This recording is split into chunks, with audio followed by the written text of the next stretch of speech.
ఈ క్యాండీల్యాండ్ cake toppers ఫాండెంట్తో ఎలా తయారు చేసుకోవాలో చూసేద్దాం. దీని మీద ఉన్న లెటర్స్ అన్నీ ఈ ఆల్ఫాబెట్ మౌల్డ్ యూస్ చేసి తయారు చేసేసాను. తర్వాత పింక్ అండ్ బ్లూ ఫాండెంట్స్ని రోల్ చేసుకొని ఒక లాలీపాప్ తయారు చేశాను. నెక్స్ట్ బ్లూ అండ్ పర్పుల్ ఫాండెంట్స్ని రోల్ చేసుకొని ఇంకొక లాలీపాప్ తయారు చేశాను.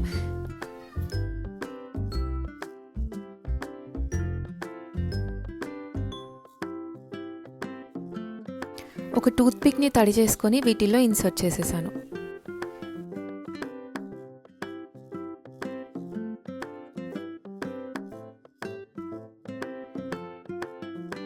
ఈ గిఫ్ట్ తయారు చేయడానికి పర్పుల్ కలర్ ఫాండెంట్ని ఒక క్యూబ్లా తయారు చేసేసుకొని దానికి వైట్ కలర్ ఫాండెంట్ని రిబ్బన్లా పెట్టేశాను.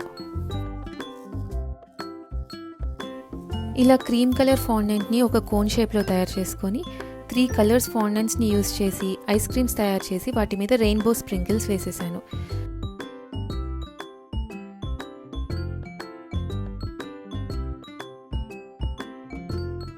క్యాండీల్యాండ్కి డోర్స్ అండ్ విండోస్ ఇలా బ్లూ ఫాండెంట్తో తయారు చేసి వీటికి పింక్ ఫాండెంట్తో అవుట్లైన్ ఇచ్చాను.